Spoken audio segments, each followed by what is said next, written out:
Bonjour, soyez les bienvenus dans la semaine de l'écho. Simplifier, innover, améliorer la productivité, Bruxelles a dévoilé mercredi sa feuille de route, une boussole de compétitivité pour faire face à l'agressivité commerciale et technologique de Donald Trump. De quoi rattraper son retard face aux champions américains et chinois, de quoi apaiser la fronde des grands patrons français contre un projet de surtaxe dans l'Hexagone. On en parle dans un instant. Faut-il renoncer au pacte vert? Les textes environnementaux européens sont dans le viseur des entreprises et de certains partis politiques. Frappés de plein fouet par le ralentissement économique, la crise énergétique, l'incertitude politique et commerciale, le vieux continent appelle à un allègement des normes. L'Europe doit-elle abandonner ses ambitions climatiques pour rester compétitive? C'est le débat. Et pour en parler, je reçois Clément Fournier, journaliste à Novétique, Jean-Dominique Giuliani, président de la Fondation Robert Schuman, Caroline Néron, directrice générale du mouvement Impact France, et Denis Père, entrepreneur et PDG de Nature et People First. En bon français, bonjour à tous les quatre. Bonjour. Et merci d'avoir accepté notre invitation. Soutien fort à l'innovation, baisse des prix de l'énergie, amélioration des infrastructures. Bruxelles a dévoilé mercredi sa nouvelle doctrine économique pour les 5 prochaines années. On écoute la présidente de la Commission européenne.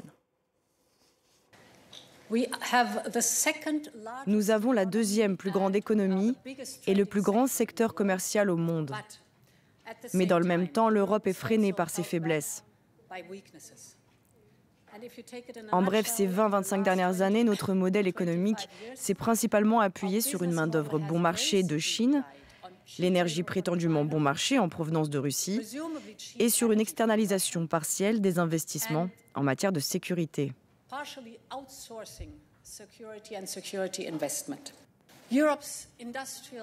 La structure industrielle de l'Europe est devenue trop statique et trop peu de start-up émergent avec de nouvelles technologies disruptives. Nous devons donc relancer le moteur de l'innovation en Europe. Relancer le moteur de l'innovation en Europe, mais aussi établir une feuille de route pour la décarbonation et la compétitivité, et enfin réduire ses dépendances. Alors voilà pour le programme de cette boussole, comme on l'appelle. Denis Père, qu'est-ce que ça vous inspire? L'Europe n'avait pas de boussole ou elle l'avait perdue? Dans le domaine de la technologie, on est complètement dépassé par les États-Unis et même la Chine actuellement. Bon, c'est un retard qui est très ancien. Moi, j'étais très actif dans la technologie dans les années 90 aux États-Unis et en Europe. On a fait partie à un moment donné des 50 premiers éditeurs mondiaux de logiciels dans les années 90. On y était avec une poignée d'Européens, mais on était très peu nombreux. Donc ça fait des années que ce retard existe. Le rattraper prendra du temps. Les mesures annoncées vont plutôt dans le bon sens, mais sont un peu en dessous quand même de la nécessité. Par exemple, en matière de technologie, on parle d'avoir une société unique européenne. C'est bien pour ne pas avoir à déposer ses statuts dans 27 pays de l'Union. C'est un grand pas. C'est un pas important. Mais ce n'est pas ça le frein principal. Le frein principal, c'est que dans chaque pays, vous avez une langue différente, une culture différente, et donc vous devez redémarrer à zéro pratiquement à chaque fois, alors qu'aux États-Unis, vous arrivez sur un pays immense où tout le monde parle la même langue, les médias sont nationaux, et donc vous adressez un marché avec une facilité qui est beaucoup plus grande.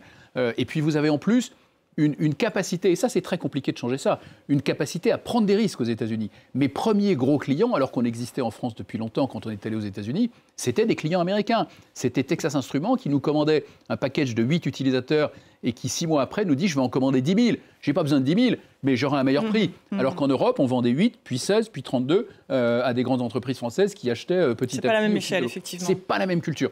Donc, alors, bon, cela dit, il y a des bonnes choses. Mais sur ce sujet-là, il faut aller beaucoup plus loin, beaucoup plus fort. Alors cette stratégie, elle reprend les failles pointées dans le rapport Draghi en septembre dernier sur la compétitivité européenne. Jean-Dominique Giuliani, est-ce que vous partagez ce constat? Oui, je partage le constat du rapport Draghi, qui parle bien sûr des blocages, qui parle aussi de cette aversion au risque qu'on doit surmonter. On doit le surmonter par des facilités de financement. Nous n'avons pas de système financier unifié qui permettrait d'avoir des ressources, notamment boursières, en réalité, et pas seulement bancaires.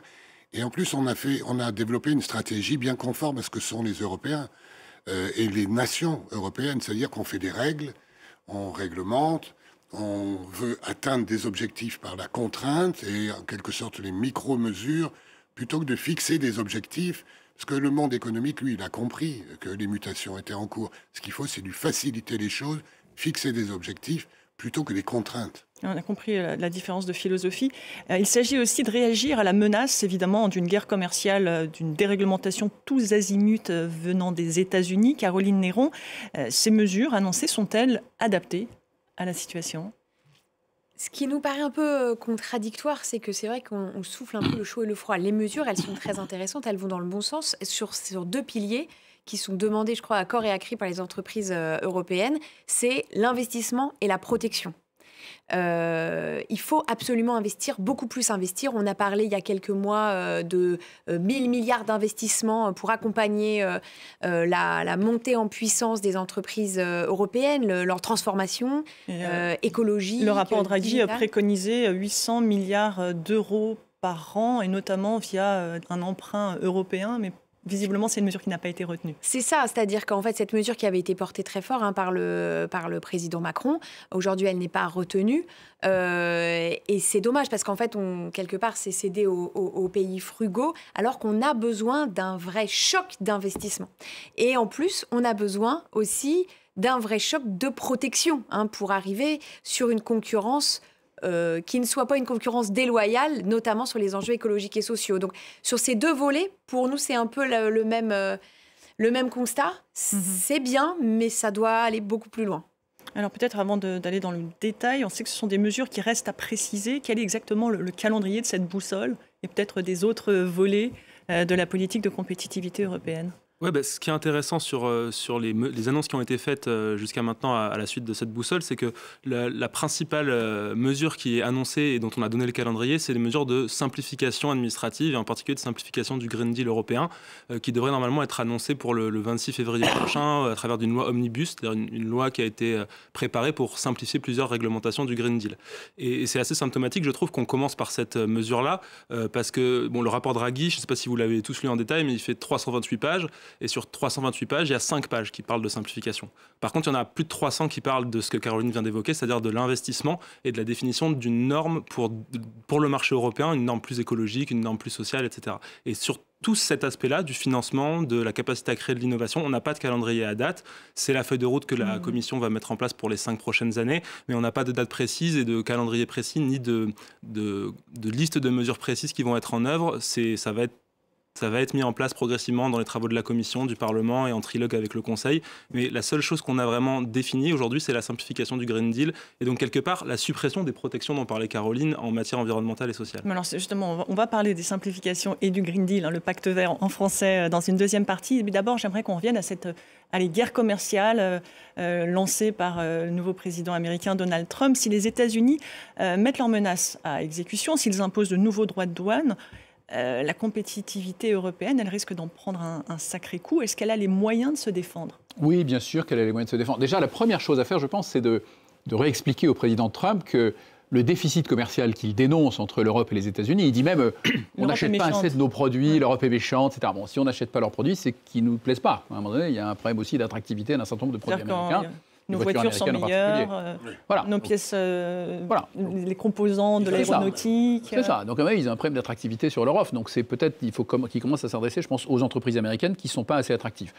Ensuite, lui rappeler que ce déficit commercial, certes, il est important, mais quand on regarde le déficit de la balance des paiements, c'est-à-dire l'ensemble, et avec en particulier tous les subsides et tous les revenus financiers des sociétés américaines en Europe, en particulier les Netflix, les Google, les Amazon, etc., tous les géants du numérique, les Meta, et qu'on regarde aussi les profits rapatriés par les entreprises américaines, le déficit n'est plus que de 40 milliards, ce qui n'est rien du tout. C'est moins. C'est moins. Le déficit commercial, il est de près de 300 milliards de mémoire entre l'Europe et les États-Unis. Donc on passe de 300 à 40. Donc déjà, on n'est pas du tout sur la même échelle de grandeur. Ensuite, on a des moyens de rétorsion. Donald Trump, il comprend très bien les rapports de force. Exerçons les rapports de force. À un moment donné, les produits américains qu'on importe, on importe quand même, bien, il n'y a qu'à les taxer fortement aussi. Comme on l'avait fait d'ailleurs en 2019 avec les Harley-Davidson. Les Harley-Davidson, qui sont en plus produites dans des bastions républicains, donc ça lui fera d'autant plus mal. Eh bien, on met 100% de droits de douane sur les Harley-Davidson ou sur les Tesla qui sont fabriqués aux États-Unis aussi pour beaucoup. Donc c'est probablement ça la réponse. Et comme il a quand même beaucoup d'autres priorités, je pense qu'il laissera tomber assez rapidement le problème. Est-ce qu'on est prêt à le faire ?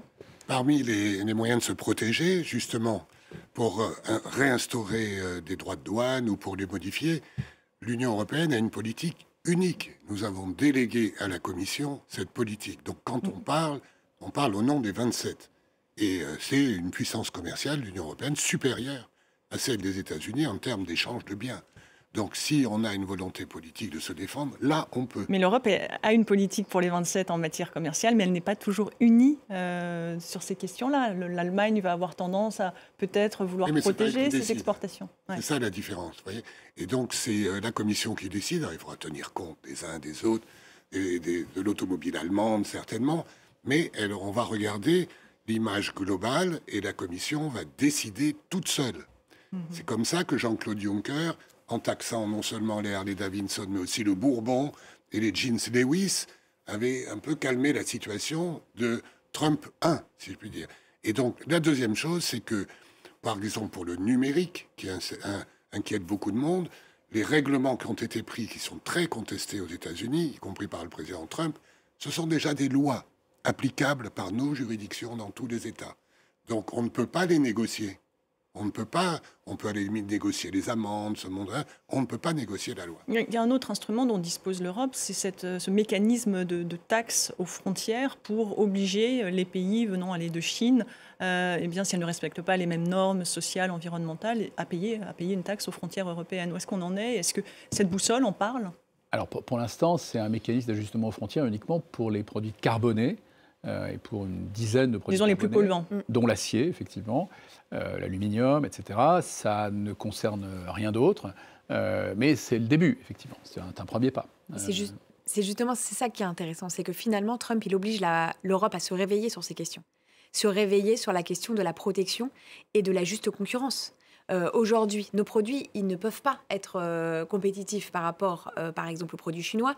On en parlait tout à l'heure, mais de fait, ils ont un prix social et environnemental qui est bien supérieur. Moi, j'étais la semaine dernière avec un patron d'usine de colle dans la banlieue de Lyon. Il me dit, moi, mon produit, la Chine fabrique au même prix le produit fini que la matière première que j'achète. Oui, c'est sûr que quand on commence comme ça, de toute façon, on a déjà tout perdu. Et par contre, on peut se réveiller, se réfléchir à comment on va pouvoir se protéger. Le MACF qui commençait à être mis en question. MACF, excusez-moi, la taxe carbone aux frontières qui commençait à être remis en question. Là, peut-être justement, vous posez bien le sujet. L'enjeu, c'est peut-être d'aller plus loin plutôt que de reculer.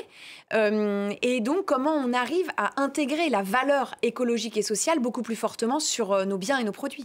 Allez. Je suis tout à fait d'accord là-dessus. Si je peux me permettre de rebondir, c'est qu'il faut se rappeler que l'Europe, c'est le plus grand marché du monde. Et évidemment, on ne peut pas être compétitif face aux Américains ou aux Chinois si on regarde seulement le critère prix. Par contre, si on regarde le critère de la durabilité des produits, si on regarde le critère du respect des normes environnementales, des normes sociales, on est meilleur qu'eux. Et donc, si en tant que premier marché du monde, on fait un avantage compétitif. Voilà, si on est capable de définir nos propres normes d'accès à notre marché qui est le plus grand du monde, on peut être compétitif. Mais il faut qu'on soit dans cette ambition-là. On va y revenir, mais j'aimerais qu'on parle aussi d'une autre question. Au moment où Donald Trump entend faire baisser les impôts sur les sociétés de 21% à 15%, en France, en plein débat budgétaire, le projet d'une surtaxe qui devrait toucher cette année les grandes entreprises françaises provoque la colère des patrons. Écoutez. Quand on revient en France, après avoir passé quelques jours aux USA, c'est un peu la douche froide, je dois dire. Et on a l'impression qu'aux USA, on vous accueille à bras ouverts, les impôts vont descendre à 15%. Donc, quand on vient en France et qu'on voit qu'on s'apprête à augmenter les impôts, on va taxer le Made in France. Pour refroidir les énergies, on fait difficilement mieux. Pour pousser à la délocalisation, c'est idéal. Ceux qui peuvent partir partent, et ils ont raison. Ils ont raison. Mais ils ont raison. Bernard Arnault aurait raison de quitter la France et de délocaliser. Qu'est-ce que vous voulez ? Il y a une rationalité économique. Nous, on est là, les entrepreneurs, pour faire de la croissance, pour investir, pour innover, pour embaucher. Quand vous avez un pays qui a de la croissance, qui a des conditions attractives en termes de prix de l'énergie, en termes de fiscalité, qu'est-ce que vous voulez ? Vous y allez, c'est normal. Denis Père, vous avez vous-même, il y a des années, quitté la France pour des raisons fiscales. Oui. Que pensez-vous aujourd'hui, avec le recul, de cette fronde de patrons face à une surtaxe qui, a priori, est temporaire ? Oui, sur taxe temporaire, on en a vu beaucoup, qui n'étaient jamais temporaires. Moi, j'ai quitté la France pendant 10 ans à cause d'un ISF déplafonné. Donc un impôt sur la fortune. Absolument, qui me menaçait de faillite personnelle en cas d'explosion du cours de bourse, une spéculation. 90% de mes actifs étaient dans l'entreprise.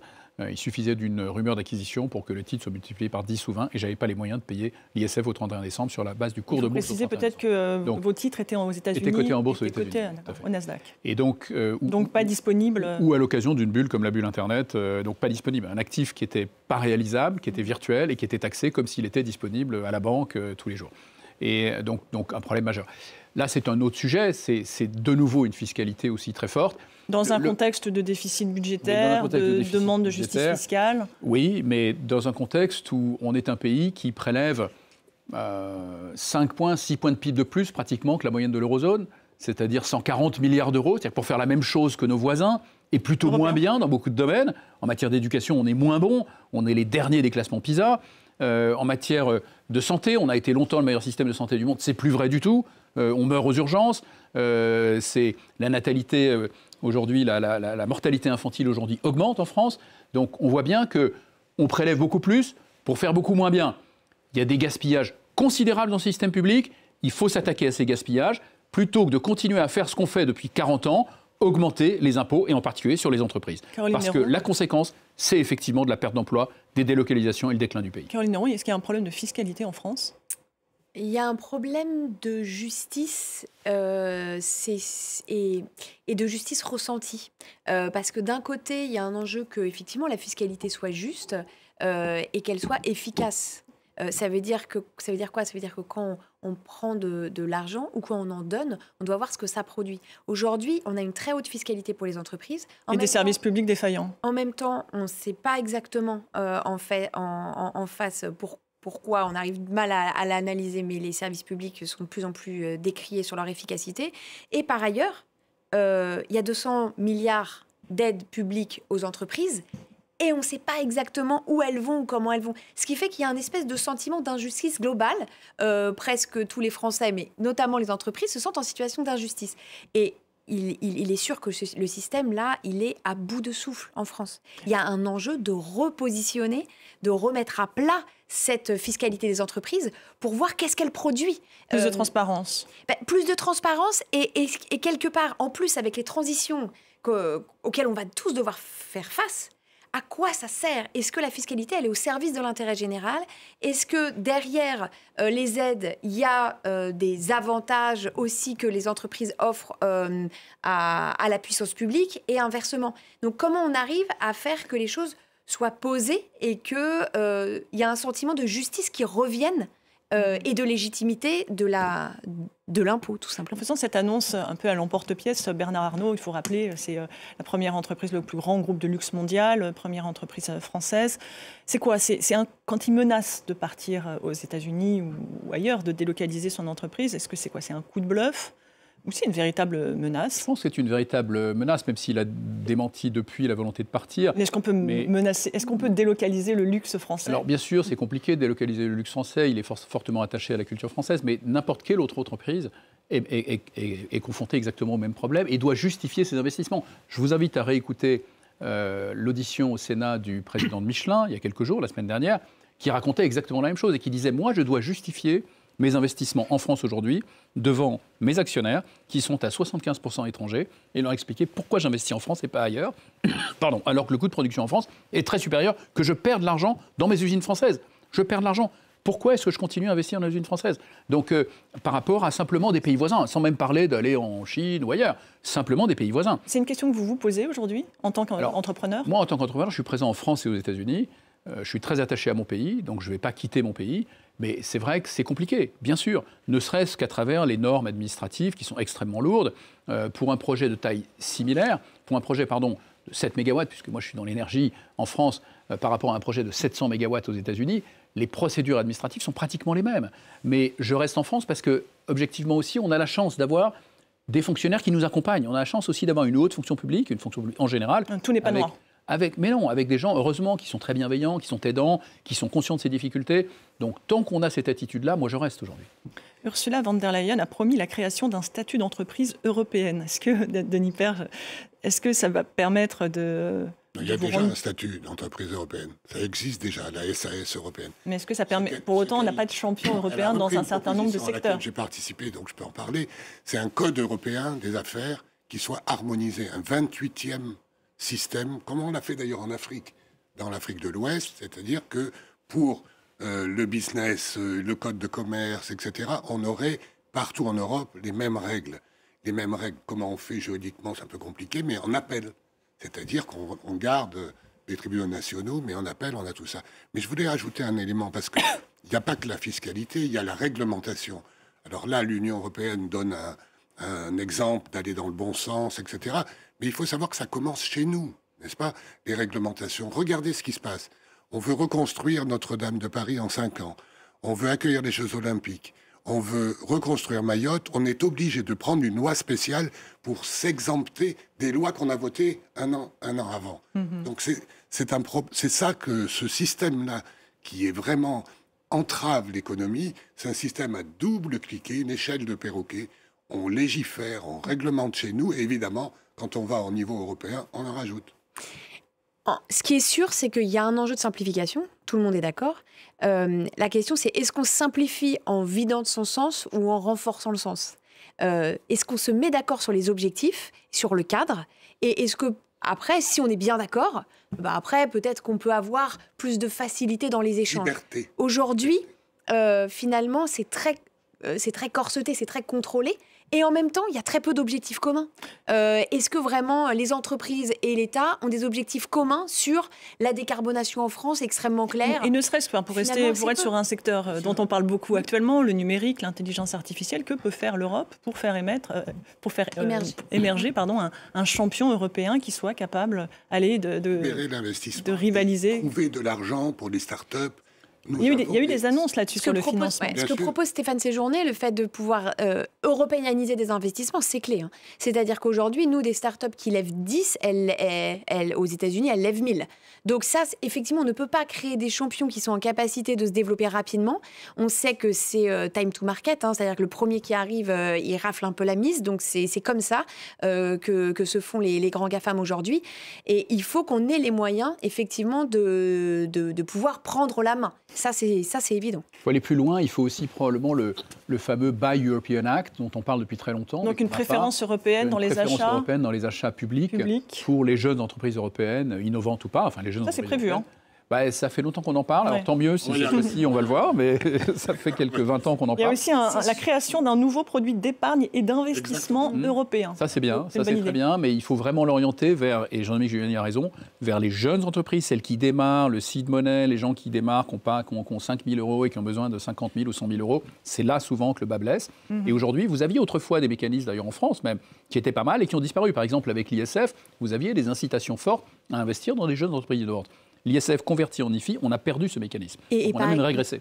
Et je me permets, par exemple, il y a un sujet dont il n'a pas parlé, c'est qu'il y a 300 milliards d'épargne des Européens qui part aux États-Unis. Parce qu'en fait, aujourd'hui, l'épargne européenne aux États-Unis. Et donc ça, c'est un sujet clé. Je ne comprends pas qu'il n'en ait pas parlé. Il faut que l'épargne des Européens, qui est notre trésor, retourne dans les entreprises européennes. Aujourd'hui, vous investissez dans Google ou dans Meta ou dans Amazon, votre plus-value n'est pas plus taxée que si vous investissiez dans une entreprise européenne. Enfin, il n'y a pas de discrimination.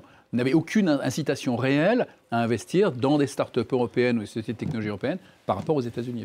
Donc l'épargne s'oriente massivement vers les États-Unis. Je resterai prudent sur la protection, parce que ça fait 5 siècles que l'Europe se développe ouverte.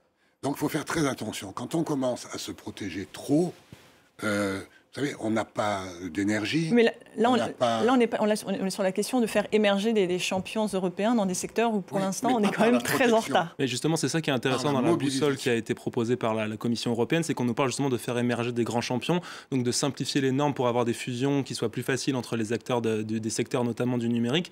Mais pourtant, ce que les données montrent, notamment une étude du Conseil d'analyse économique ou un rapport de la Banque européenne d'investissement, c'est que l'innovation, elle marche mieux dans les PME. Plus on donne de l'argent à des PME, à des petites structures à des jeunes structures, plus on a de retour sur investissement en termes de brevets déposés, en termes d'innovation, notamment dans les clean tech, dans le numérique, etc.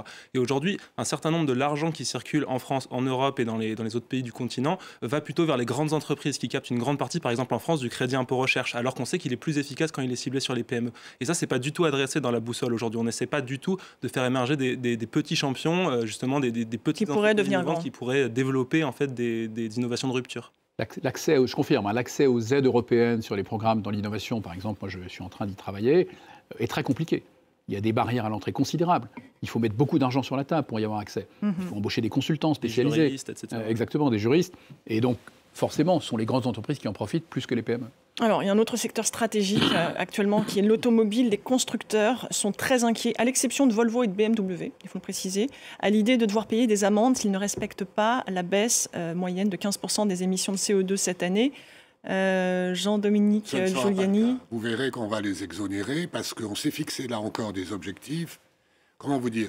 Nous sommes les numéros 1 au monde, devant la Chine, devant les États-Unis, du moteur thermique.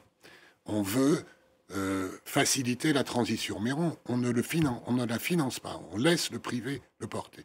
Et on fixe des normes trop rigides. 2035, on ne fabrique plus de moteur thermique. Sauf que ça veut dire quoi ? Il faut revenir sur cette date de 2035 ? On va y revenir, on va la faire glisser. J'en suis à peu près certain. Pourquoi ? Parce que les consommateurs, c'est eux. Vous n'êtes pas d'accord ? Mais c'est eux qui dirigent. Ils ont choisi les moteurs hybrides, d'ores et déjà. Mais ce qu'il y a, c'est qu'en ce moment, il y a vraiment une délégitimisation totale de la parole publique européenne par les entreprises. On développe une réglementation sur les normes écologiques et sociales. Toutes les entreprises françaises, européennes s'y mettent. Un an après, on dit on arrête, en fait, ces normes, elles ne font pas bien, on va les changer. On donne des objectifs sur l'électrification des véhicules, on y revient. Donc, on avait des changements. J'ouvre une parenthèse, on avait le patron, il n'y a pas très longtemps, de la Gigafactory ACC, donc qui produit des batteries pour les voitures électriques et qui, justement, s'opposait au fait de changer la date de 2035 parce que il n'a plus de boussole pour le coup, si on change tout le temps de date. On a un très bon contre-exemple avec la Chine sur ce sujet. C'est que la Chine a décidé, et avant l'Europe, d'interdire la vente de véhicules thermiques sur son territoire. Après, elle n'avait peut-être pas la même tradition de production de voitures thermiques comme les Européens. Ils ont décidé au niveau du gouvernement chinois qu'ils allaient faire cette transition vers les véhicules électriques et qu'ils deviendraient champions sur les véhicules électriques. Et ils l'ont fait.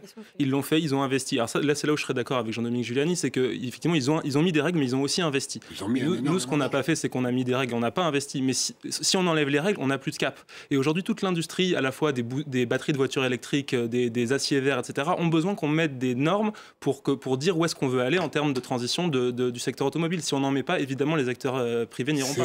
Ces sujets sont très complexes. Mais face à la complexité, quand on gouverne, c'est le bon sens qui est la boussole. Et donc, nous avons la première industrie automobile, 17 millions d'emplois en France, en Europe, 7 millions du PIB européen. 7% du PIB européen, on ne la sacrifie pas d'un coup comme ça. Non, mais on doit avoir une stratégie, comme vous disiez tout à l'heure. Ça manque d'accompagnement. Les constructeurs ont refusé d'aller dans ce sens-là. Il y a des constructeurs qui ont fait le choix d'aller vers l'électrique, d'autres qui ont traîné pour investir dans des SUV thermiques en pensant que c'était plus rentable. Et aujourd'hui, c'est pour ça qu'on est en retard. Je vais vous raconter ce que très rapidement la grande Catherine de Russie a dit à 10 €. Qui s'y connaissait en voiture électrique, apparemment. Écoutez-moi, qui est venue lui expliquer les lumières, c'est magnifique. Elle a dit, monsieur le philosophe, c'est formidable. Vous écrivez sur des parchemins, moi sur le dos de mes sujets. L'Europe doit faire attention de ne pas faire des contraintes, et nos États aussi, des contraintes sans tenir compte de la nouvelle compétition économique. Elle est déloyale. C'est-à-dire que les personnes qui ont fixé cette date de 2035 étaient déconnectées de la réalité de l'industrie automobile ? Moi, j'ai vu l'engouement de nos gouvernements, tous, la France en tête, contre le nucléaire, et bien maintenant on est pour le nucléaire, on a arrêté les centrales, on les arrête demain, si vous voulez. Donc, le bon sens fait qu'on doit avoir des stratégies dans la durée et s'en donner les moyens. Ce qui est sûr, c'est qu'aujourd'hui, c'est une industrie symbolique. Et on voit qu'on n'a pas assez préparé l'avenir et en fait qu'on perd des parts de marché surtout. Et que finalement, à force de refuser d'avancer et à la vitesse qu'il faut par rapport à la situation, eh ben, on perd des parts de marché. Et donc maintenant, on pleure, on veut décaler, mais en fait, on ne s'est pas préparé. Il faut qu'on utilise cet exemple pour ne pas le faire sur toutes les autres industries et prendre encore du retard. D'autant qu'aujourd'hui, les voitures électriques chinoises sont maintenant moins chères que certaines voitures électriques européennes, donc certaines voitures thermiques européennes, pardon. Donc, alors, on referme cette parenthèse. On n'en verrait jamais dans ma montagne corse. Vous ne verrez jamais de voiture électrique. On disait la même chose. Les gens ne l'achèteront pas. Ils vont acheter des voitures hybrides avant de passer totalement à l'électrique. Il y a un calendrier, il faut mettre des moyens. On verra. Écoutez, en tout cas, c'est un sujet qui revient assez régulièrement sur ce plateau. Autre mot d'ordre de la stratégie européenne, la simplification des normes, on l'a dit, notamment sur les questions climatiques. Écoutez. La simplification s'inscrit également dans les objectifs du pacte vert européen, car nous devons aller plus vite. Plus c'est complexe, plus c'est lent. Plus on est pragmatique et simple, plus on est rapide. Et bien entendu, les autorisations jouent également un rôle. Denis Père, les normes, c'est quoi? Ça étouffe l'innovation, l'investissement, cette boussole-là qui fixe un objectif de réduction de 25% des charges administratives. Non, je pense que c'est une très bonne chose. Enfin, c'est vrai que les normes, enfin, il faut pas se tromper. Les normes, elles sont souvent essentielles, importantes sur des sujets fondamentaux pour lutter contre le réchauffement climatique, mais souvent mises en œuvre de façon peu pragmatique, effectivement. Enfin, je vous renvoie effectivement à l'intervention de Catherine de Russie, non? Non, pas de Catherine de Russie, mais du président de Michelin, c'est plus récent, qui racontait effectivement qu'on a amalgamé pour la lutte contre la déforestation les plantations d'EVA avec les plantations de palmiers à huile de palme. Palmiers à huile de palme provoquent énormément de déforestation. On a imposé les mêmes contraintes aux EVA qui produisent le caoutchouc dont Michelin a besoin, alors que ce n'est pas du tout les mêmes problématiques. Et donc, il y a moins de déforestation avec l'EVA qu'avec l'huile. Voilà, on a considéré qu'il y avait aussi des phénomènes de déforestation, alors que l'EVA, c'est un arbre qui met beaucoup de temps à pousser, qui est très préservé, il n'y a pas du tout ces mêmes enjeux.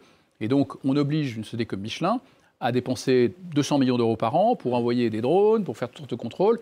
Ils sont en concurrence avec des concurrents indiens, chinois, qui n'ont pas du tout ces contraintes-là. Donc, on a imposé des normes là où ce n'était pas nécessaire. Et en plus, avec, là encore une fois, des écarts considérables.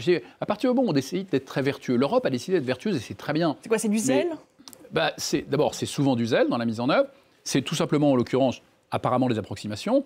Et puis, c'est aussi, quand vous décidez d'être vertueux, eh bien, vous ne pouvez pas mettre en compétition des gens vertueux avec des gens qui ne le sont pas. À un moment donné, il y a un problème aussi de concurrence fortement déloyale. Alors, je trouve ça très étonnant ce que vous venez de dire, parce que sur le site officiel de Michelin, il y a toute une page qui appelle justement à maintenir la réglementation sur la déforestation importée, avec l'argument que justement, comme Michelin a déjà investi pour vérifier que sa chaîne d'approvisionnement en EVA était entre guillemets durable et ne contribuait pas à la déforestation, le fait de revenir aujourd'hui sur la loi, ça faisait perdre de l'argent à Michelin, ça lui avait fait investir pour rien. C'est ce qu'il disait. Et aujourd'hui, il y a tout un tas de multinationales qui défendent ces réglementations-là. Récemment, sur la loi sur le devoir de vigilance qui impose aux entreprises de garantir le respect des droits humains et environnementaux sur leur chaîne de valeur. Il y a plusieurs multinationales, Nestlé, Ferrero, Unilever. Il y a des dizaines d'entreprises en Europe, dont certaines représentées d'ailleurs par le mouvement Impact France et d'autres syndicats patronaux européens qui défendent ces réglementations-là et qui disent on a besoin de ces normes parce qu'elles créent de la sécurité juridique, elles nous donnent un cap pour savoir où on va et elles nous permettent justement de montrer en quoi on est différent en tant qu'entreprise des entreprises chinoises ou américaines qui, elles, sont très fortes sur le prix, mais très mauvaises sur la durabilité, sur le respect des droits humains, sur le respect des droits sociaux, etc. Est-ce que l'Europe, justement, ne devrait pas jouer cette carte-là? Mais bien entendu. Et avec cette taxe aux frontières. Exactement, mais le factoriser, le valoriser dans les prix, parce que c'est très gentil, mais malheureusement, on sait très bien qu'il n'y a qu'une petite fraction des consommateurs qui vont le prendre en compte. Oui. Et l'État lui-même ne le prendra jamais en compte au passage. C'est à l'Europe. Moi, j'ai eu ce genre de discussion. Moi, j'ai eu ce genre de discussion avec des acheteurs publics. C'est la dernière de leurs préoccupations. C'est la dernière de leurs préoccupations. Parce que la première, c'est le prix. Le sujet, c'est le prix. Donc, tant que vous ne prenez pas en compte ces écarts, effectivement, qui sont vertueux et dont on se félicite, eh bien, vous avez une concurrence qui est fortement déloyale. Mais donc, il faut arriver à factoriser, à valoriser, effectivement, ces écarts liés à ces normes et à ces comportements beaucoup plus vertueux par rapport à une concurrence qui ne l'est pas du tout. Et c'est vrai aussi pour le volet social. C'est même encore plus vrai pour le volet social. Je veux dire, l'esclavage ou le semi-esclavage est autorisé en Chine aujourd'hui. Moi, je suis en compétition avec des fabricants de batteries chinois qui font travailler des ouvriers forcés ouïghours ou qui font travailler les ouvriers chinois qui ont des normes sociales. C'est pas de l'esclavage, mais c'est la France du 19e siècle. Hein, c'est Dickens et Hugo. Donc, c'est pas les mêmes règles. Isola, pardon. C'est pas les mêmes règles. C'est pas les mêmes règles. Hein, vous n'avez qu'un syndicat officiel présidé par un membre éminent du Parti communiste. Vous pouvez pas vous syndiquer auprès d'un syndicat libre, etc. Quand vous n'êtes pas payé, vous ne pouvez pas aller au prud'homme. Il faut commencer par mettre 6 mois de salaire pour passer devant un prud'homme. Quand vous n'avez pas été payé depuis 6 mois, c'est compliqué, etc. Donc le volet social est fondamental aussi. Donc tant qu'on n'a pas effectivement des mécanismes correctifs aux frontières sur ces sujets-là, eh bien, on ne pourra pas être en concurrence loyale, équilibrée avec ces pays-là. Finalement, à vous entendre, avec ces mécanismes, au lieu de réduire le pacte vert, il faudrait l'accélérer comme avantage compétitif.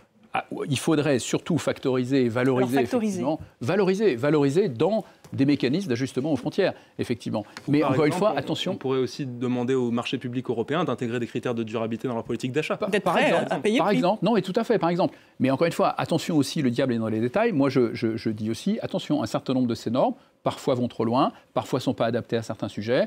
Il faut faire très attention à la façon dont elles sont mises en œuvre. Et faire très attention aussi, et encore une fois, le patron de Michelin en parlait aussi, à toutes ces surtranspositions européennes. Vous avez une directive européenne et ensuite chaque pays l'adapte à son contexte législatif et va venir avec de nouvelles règles.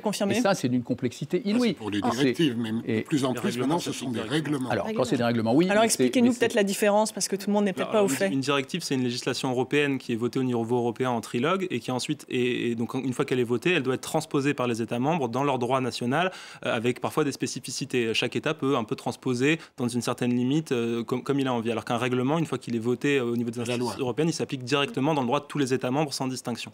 C'est la différence. Et Caroline Néron, donc vous confirmez effectivement que l'application, elle varie d'un État sur l'autre, et que la France aurait même tendance à aller à surenchérir. Oui, c'est d'ailleurs sur le devoir de vigilance, il y a une demande d'avoir une unification. Rappelez-nous le devoir de vigilance. Aujourd'hui, il y a 2 directives qui positionnent en fait les réglementations écologiques et sociales et qui sont remises en cause. Donc c'est la directive de réglementation écologique et sociale qu'on appelle CS3D, et il y a la directive devoir de vigilance qui est surtout centrée sur ce que vous disiez, la capacité des entreprises à montrer qu'elles ne font pas appel à des entreprises qui utilisent des normes sociales qui sont complètement décalées par rapport à nos normes sociales européennes. Et donc l'enjeu c'est quoi ? C'est de se dire que nos normes c'est un capital économique, un capital social sur lesquels on a envie de s'appuyer, qui fait aussi la qualité de vie des Européens, et donc qui est un enjeu qu'on veut stabiliser, mais qu'on doit valoriser, qui doit être une arme de compétitivité. Absolument. Si la qualité écologique et sociale n'est pas une arme de compétitivité, on ne peut pas se défendre dans le marché aujourd'hui. Et donc, c'est pour ça qu'on disait réglementer, normer, oui. Alors après, comment ? Ça, c'est tout un enjeu, effectivement. Et c'est très symbolique aujourd'hui. Ces réglementations CSRD, les cadres sont ces réglementations écologiques et sociales qui sont traduites dans les directives qui sont en ce moment remises en cause. Le cadre est très intéressant. La perspective, l'objectif partagé est intéressant. C'est notamment le respect des accords de Paris par les entreprises. Mais par contre, la mise en œuvre, alors là, c'est vraiment très compliqué et finalement, on perd en efficacité. Au lieu de demander aux entreprises de regarder 10 enjeux clés, de pouvoir les comparer, de pouvoir se positionner pour activer sa transition, il y a 1400 pages à faire. Du coup, c'est incomparable, incontrôlable, invalorisable, et on ne sait pas un levier de compétitivité alors que ça pourrait l'être. Donc nous, par exemple, on a des dizaines de milliers d'entreprises qu'on représente, et ce qu'elles demandent, c'est simple. Déjà, quand même une stabilité réglementaire, parce que, encore une fois, quand on recule, c'est vraiment le stop and go. Le stop and go, c'est le pire pour les entreprises. Et deuxièmement, que le cadre qui est posé reste, mais que derrière, vraiment, il y a une simplification sur la mise en place. Quand on parle de compétitivité, on parle de se comparer aux autres. Aujourd'hui, c'est l'Europe qui émet le moins de CO2, la Chine 30%. C'est normal qu'il fasse plus d'efforts. Donc, il faut que nous, on soit stratèges. Nos objectifs sont bons, respect des accords de Paris, mutation, etc. Les méthodes qu'on emploie sont mauvaises, c'est-à-dire la contrainte, la réglementation. Il faut fixer des objectifs avec des engagements.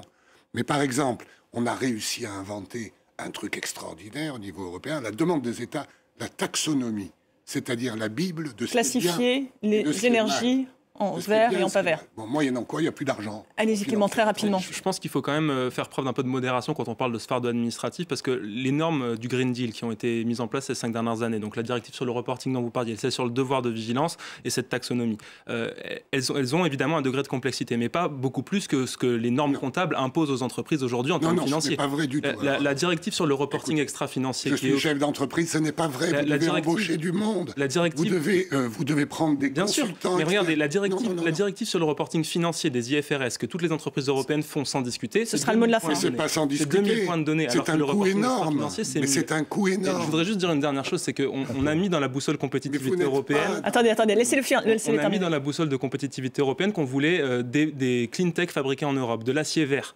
Ça, on ne peut pas favoriser ces technologies si on n'a pas les données qui nous permettent de dire que cet acier est vert par rapport à tel autre. Il nous faut ces données, on en a besoin.